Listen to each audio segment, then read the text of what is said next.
agua a los tomates y bueno, un montón de mistes y también clases de música, desde el saxo de la banda de jazz hasta las trompetas de caña, un clarión, un finfaino, un tiple. Imos a fer esa música de Albarracín y...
Nada se desperdicia y todo se recicla, pues la música tradicional también recicla los materiales y con los huesos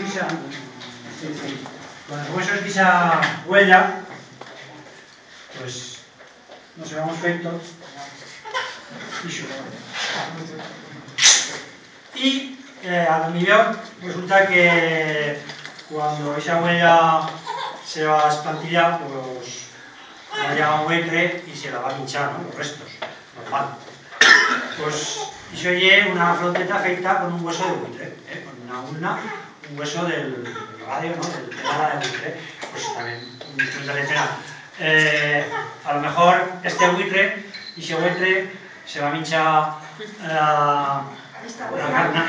los restos de esa huella, pero pues mira, viven una nueva vida juntos,